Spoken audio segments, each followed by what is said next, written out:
Well, let me thank you all for being here. I'm joined by several of my colleagues. 22 of us are introducing legislation to provide a comprehensive response to our nation's water infrastructure needs.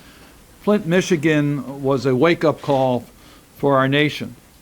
The wealthiest nation in the world, and yet we have inadequate water infrastructure in America that's affecting the health of our children and the health of American families. It is a primary function of government to provide safe drinking water for its population and clean water, and that this is a fundamental responsibility for our government.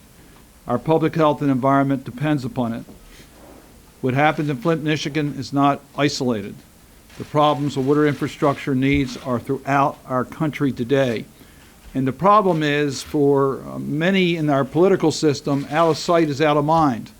They don't see the pipes, and they don't see the leakage, and they don't see the lead. And as a result, we have a crisis in America.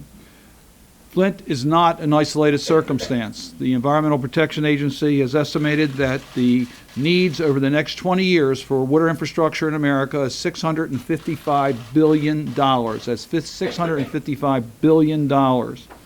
Water main breaks in my own state of Maryland are common. You still remember when River Road in Montgomery County became a river. We've seen parts of the Washington Beltway closed. We've seen cities such as Dundalk and Baltimore where major streets had to be closed because of water main breaks. In the Baltimore City Public Schools, our water fountains are closed, cut off, because of lead problems from where the water reaches the school systems to how they're used within the water fountains themselves. That has not been corrected. That's not isolated to Baltimore City alone. Many of our cities around this nation have had to close their drinking fountains for their children. We have elevated level of blood in too many places in this country, and we know about it. Democrats have a comprehensive package to deal with this issue. True leadership.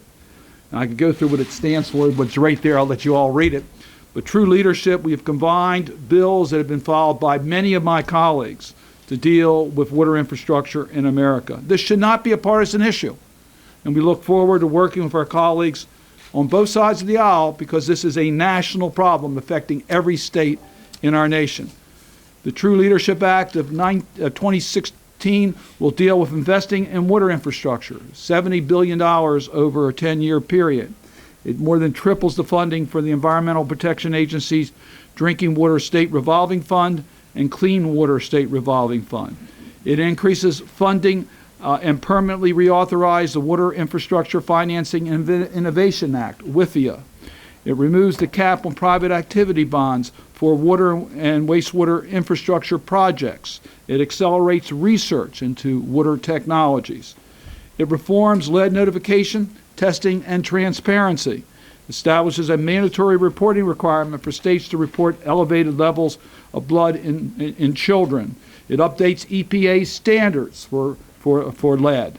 It provides grant programs to help schools test for lead in drinking water.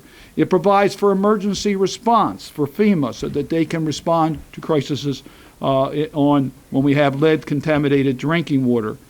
It removes lead from homes to build healthier communities. It's establishing a tax credit to cover lead hazard reductions in our homes, and overall is how HUD deals with lead homes. It helps our school system mitigate the effects of lead poisoning on children, and it invests in American workers by protecting our American workers through prevailing wage.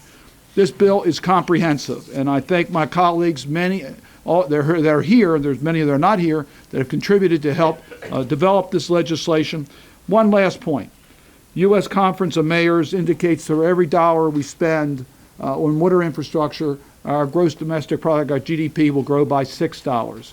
So this is not only important for public health, not only important for our environment, it's also important for our economy. It's urgent that the Congress consider this legislation and consider it now.